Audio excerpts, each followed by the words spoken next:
شعور کی ایک اور کرن کے ساتھ میں ہوں چودھری محسن آبدی۔ ناظرین، آج جو واقعہ میں آپ کے ساتھ شیئر کرنا چاہتا ہوں یہ مسٹر طارق کے بیٹے نے مجھے خود سنایا، جو کہ تصوف کی وادی میں داخل ہو چکا تھا اور اپنی لو اللہ تبارک و تعالیٰ سے لگا چکا تھا۔ جب اسے پوچھا کہ تیری زندگی میں یہ تبدیلی کیسے آئی تو اس نے ایک واقعہ سنایا، تو میں نے ضروری سمجھا کہ یہ واقعہ آپ کے ساتھ شیئر کیا جائے، کیونکہ یہ واقعہ ایک ایسی شعور کی کرن ہمارے سامنے لے کے آیا ہے جو زندگی کی حقیقت ہے، اور حقیقت کبھی بھی جھٹلائی نہیں جا سکتی۔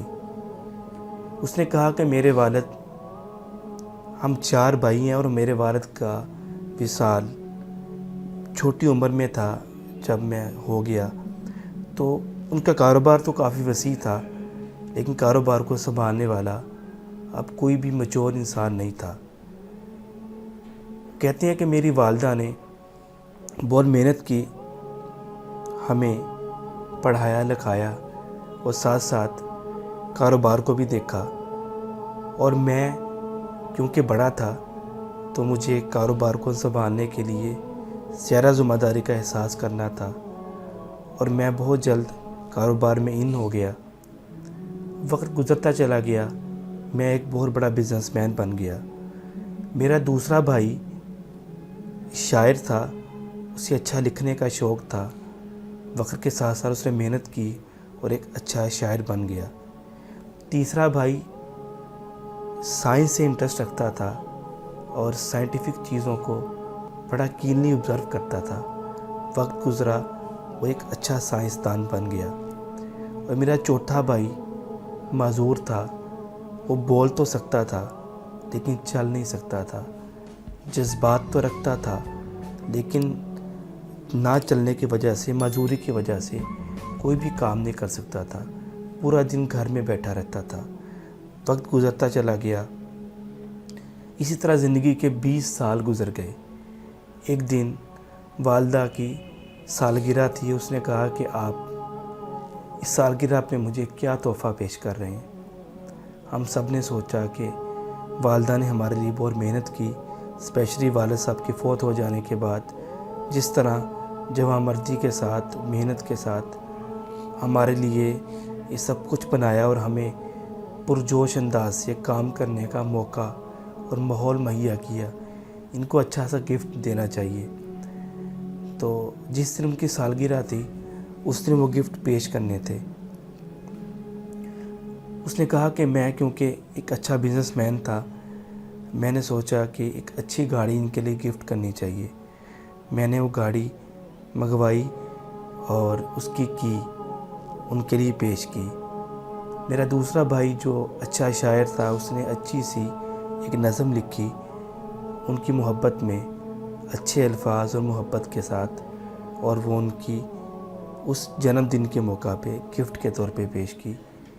میرے تیسرے بھائی نے، کیونکہ وہ سائنسدان تھا، اس نے ایک ایسی چادر بنائی جس چادر کا کلر تبدیل ہوتا تھا اور جذبات کے مطابق وہ کلر الائن ہو جاتا تھا۔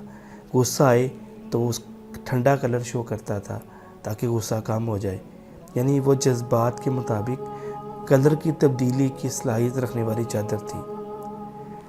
ہم بیٹھے تھے، اسی دوران دروازہ کھلا اور وہ بھائی جو ہمارا معذور تھا وہ کمرے میں داخل ہوا۔ اس کے ہاتھ پہ چوٹ لگی ہوئی تھی، کپڑے مٹی سے بھرے ہوئے تھے۔ اس کو بلایا گیا، چوٹ معمولی تھی، اس کو صاف کیا گیا، کپڑے تبدیل کیے گئے۔ تو اسے پوچھا کہ تمہاری یہ حالت کیسی ہوئی اور کدھر گئے تھے؟ اس نے کہا جب والدہ نے کہا کہ تم مجھے کیا گفٹ دے رہے ہو جنم دن کے موقع پہ، تو میں نے بھی سوچا کہ والدہ کے لیے گفٹ ہونا چاہیے۔ تو میں ایک ٹھیکیدار کے پاس گیا، اسے کہا کہ میں مزدوری کرنا چاہتا ہوں۔ اس نے کہا کہ تم معذور ہو، مزدوری کیسے کر سکتے ہو؟ اس نے کہا نہیں، میں مزدوری کروں گا۔ تو مزدوری کرتے ہوئے کچھ انکم جو مجھے ملی، اس سے میں نے ایک گڑیا خریدی ہے، اور یہ گڑیا تحفے کے طور پہ اپنی والدہ کے لیے لے کے آیا ہوں۔ اس کی والدہ نے گڑیا اس کے ہاتھ سے پکڑی وہ گڑیا بھی مٹی سے بھری ہوئی تھی، کیونکہ آتے ہوئے وہ گر گیا اور اس کے جسم پہ بھی چوٹ لگی، اور وہ گڑیا کا لباس ایسا تھا کہ اس پہ شیشے لگے ہوئے تھے، وہ شیشے بھی ٹوٹ چکے تھے۔ اس کی والدہ نے اپنے اس بچے کو سینے سے لگایا اور اس گڑیا کو چوم کے اپنے قریب رکھا۔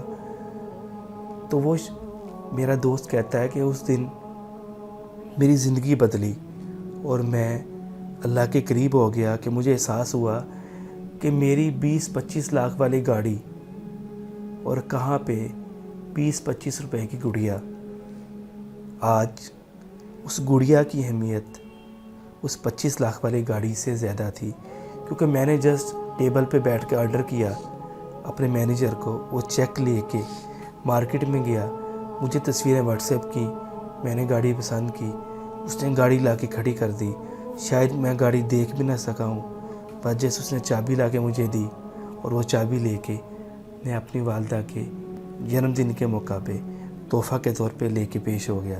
لیکن میرا وہ بھائی جو محنت کے ساتھ، اپنے ہاتھ کے ساتھ محنت کر کے مختصر سی مزدوری لے کے وہ گڑیا لے کے آیا تھا، اس گڑیا میں سب سے اصل بات یہ تھی کہ وہ مہنگی تو نہیں تھی، لیکن اس کے اس تحفے میں خلوص تھا۔ تو مجھے اس دن احساس ہوا، مجھے یہ شعور نصیب ہوا کہ اگر دنیا میں رہتے ہوئے تحفے میں خلوص کی اتنی اہمیت ہے کہ 25 لاکھ والی چیز پہ 25 روپے کی چیز اس لیے بھاری ہے کہ اس میں خلوص، محنت اور لگن موجود ہے، تو ہم اللہ کی بارگاہ میں جو اعمال کرتے ہیں ان اعمال میں اگر خلوص نہ ہو تو وہ عمل بھی اسی طرح بے معنی ہو جاتے ہیں، جس طرح آج وہ گاڑی دے کے جو کہ 25 لاکھ تھی میں ہار چکا تھا، جبکہ میرا بھائی 25 روپے کی گڑیا دے کے بھی اپنی والدہ کا دل جیت چکا تھا، کیونکہ اس میں خلوص موجود تھا۔ تو جس طرح عمل میں خلوص کی اہمیت ہے، جس طرح ہم ایک چائے کا کپ پئیں اگر اس میں شوگر نہ ہو تو اس چائے کا ٹیسٹ نہیں آتا، اسی طرح ہمارے عمل میں خلوص نہ ہو تو اس عمل کا ٹیسٹ، اس عمل کا مقصد ختم ہو جاتا ہے۔ تو آج اس کی زندگی اس لیے بدل گئی، اس نے فیصلہ کیا کہ میں بزنس تو کروں گا لیکن اللہ کو راضی کروں گا، اور نیک عمل میں ہمیشہ ہمیشہ تعداد نہیں بلکہ معیار کو اہمیت دوں گا۔ جس طرح میری والدہ کو وہ مہنگی چیز نہیں بلکہ وہ خلوص سے بھرپور، مشقت اور محنت سے بھرپور چھوٹی سی گڑیا پسند آئی، جو کہ دیکھنے میں شاید اس قیمت کا جو میں نے تحفہ دیا تھا 10% بھی نہیں تھی، لیکن خلوص کی وجہ سے میرا بھائی آج تحفہ دے کر میری والدہ کا دل جیت چکا تھا۔ تو دل کا جیتنا بہت اہمیت کا عمل ہے۔ تو امید ہے آج کی گفتگو آپ کو پسند آئی ہوگی، اور ہم اپنی زندگی میں نیک اعمال کے ساتھ ساتھ، اعمال کی مقدار کے ساتھ ساتھ اس کے معیار اور خلوص کو بھی اہمیت دیں گے۔ اجازت دیجیے، اللہ حافظ۔